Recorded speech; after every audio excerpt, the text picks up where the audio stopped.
وکلا زندہ ہیں، وکلا زندہ ہیں، رن پڑتا ہے ہر بستی بستی، نگر نگر، ہر بستے گھر کے سینے میں، ہر چلتی راہ کے ماتھے پر۔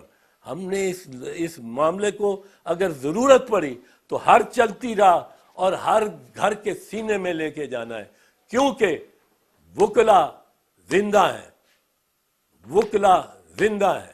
نعرہ لگائیں، پاکستان کے وکلا زندہ ہیں۔ میں نے یہ کہہ چکا ہوں، میں یہ کہہ چکا ہوں، مجھے یقین ہے، مجھے امید ہے کہ اس معاملے میں چیف جسٹس آف پاکستان اور اس کے ساتھیوں کا وکلا پیرا دیں گے، وکلا پیرا دیں گے، پاکستان کے وکلا۔ ہم نظریہ ضرورت کو دوبارہ آ جانے اور ملک پہ راج کرنے، نظریہ ضرورت کے تحت ایوب خان کا مارشل لا جائز قرار دیا گیا، نظریہ ضرورت کے تحت یحییٰ خان کا مارشل لا، ضیاء الحق کا مارشل لا، مشرف کا مارشل لا، یہ فوج کی حکمرانی کو نظریہ ضرورت کے تحت کہ جی ہے تو غلط پر اب ضرورت ہے۔ اس نظریہ ضرورت کے ہم خلاف ہیں، ہم خلاف کھڑے ہیں، اور وکلا پاکستان کے کونے کونے کے ہر بار کے وکلا زندہ ہیں، وکلا زندہ ہیں۔ ان پہ آرٹیکل 6 لگے گا۔ آرٹیکل 6 صرف اس فوجی جرنیل پہ نہیں لگتا جو آ کے ساری ریاست کو پر قبضہ کر لیتا ہے، پر اس پہ بھی لگتا ہے جو ایک کلیدی دفتر کو، آئینی ٹاپ کلیدی دفتر کو آ کے اس پہ بیٹھ جاتا ہے اور اپنے آپ کو سمجھتا ہے کہ میری ٹینیور چلی جا رہی۔ اس میں ایک اور چیز دیکھ لیں، یہ جو آرگومنٹ ہے کہ سارے جو انتخاب ہیں سب اسمبلیوں کو وہ ایک دن ہونے چاہیے، اور اگر یہ کس طرح ممکن ہے؟ یہ کوئی کسی نے سوچا ہے کہ یہ تو چھرا آپ گھونپ رہے ہو وفاق کے؟ وفاق میں جو 18ویں ترمیم میں رضا ربانی، وہ پتہ نہیں کیوں خاموش ہے، آواز دیتا ہوں اس کو میں، وہ رضا ربانی نے یہ اتنا اچھا کام کیا کہ صوبوں کو خود مختار کیا۔ اب آپ صوبوں کو قید میں لا رہے ہیں۔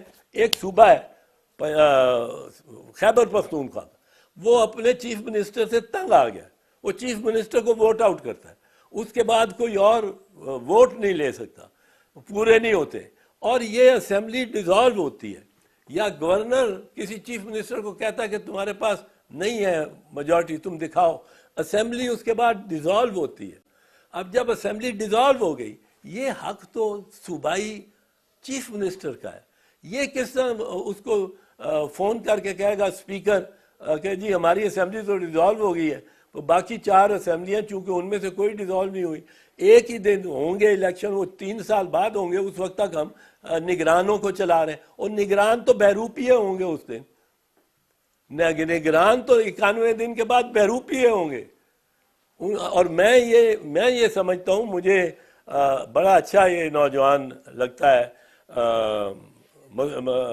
محسن نقوی، میں ذاتی طور پہ خاندان کو جانتا ہوں، بڑا ہی سلجھا ہوا اور زیرک اور پڑھے لکھے خاندان سے، پر یہ شاید پھر بھی مصلحت کر جائے، پر وہ جو اعظم خان ہے چیف منسٹر سرحد کا، وہ ایک سینئر بیوروکریٹ ہے، اس نے جو عزت وغیرہ کمائی ہوئی ہے، وہ نہیں بیٹھے گا 91 ڈے کو، وہ کہے گا جی میں جا رہا ہوں، وہ کہے گا میں جا رہا ہوں۔ تو یہ کہنا کہ ایک ہی دن انتخابات ہوں، یہ آپ پریشر کر رہے ہیں اور اس کو یونٹری فارم آف گورنمنٹ بنا رہے ہیں، جو کہ وفاق نہیں ہوتا، اور وفاقی اداروں کو پر یہ بڑا بھاری ہوگا بات۔ ایک میں بات آخر میں کر دوں، وہ میں قاضی فیض عیسیٰ صاحب کو ایڈریس کرنا چاہتا ہوں۔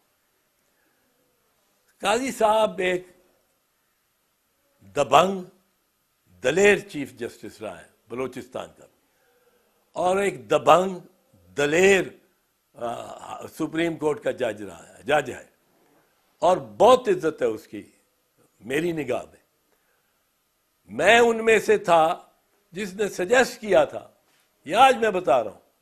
افتخار محمد چودھری نے جب 31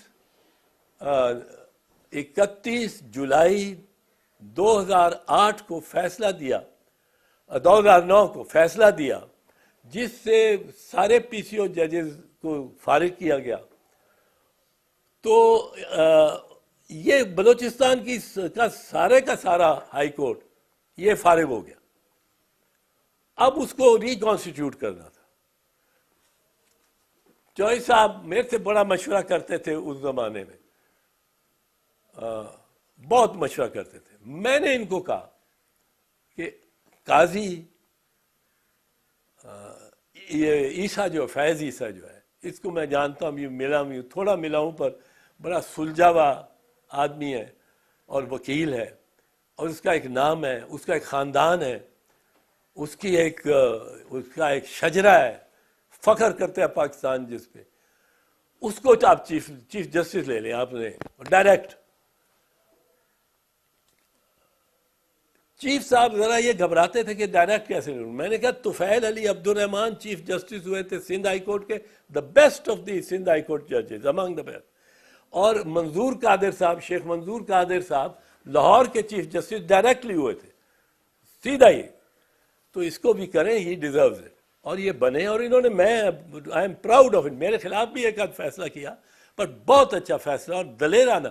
انہوں نے فیض آباد دھرنے پہ جو فیصلہ کیا، انہوں نے تلور کی ہنٹنگ پہ جو فیصلہ کیا، وہ سول سوسائٹی بھی ان کو ایکسیپٹ کرتی ہے. اور بڑا ہمارے لیے حوصلہ افزا یہ فیصلے تھے کہ یہ ایک انڈیپینڈنٹ جج کے فیصلے تھے.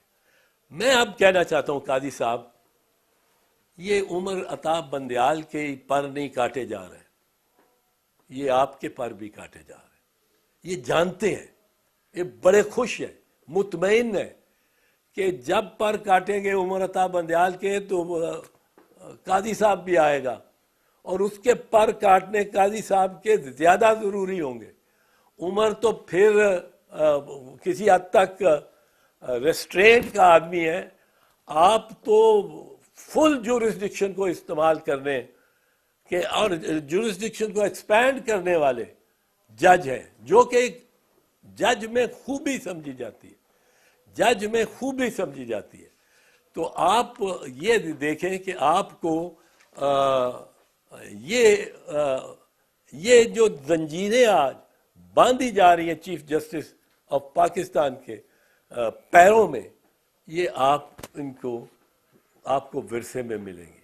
اور آپ جیسا جج اگر اتنا کنسٹرینٹ اور لمیٹڈ ہو گیا تو وہ اس کا بڑا نقصان ہوگا پاکستان کو اور قوم کو.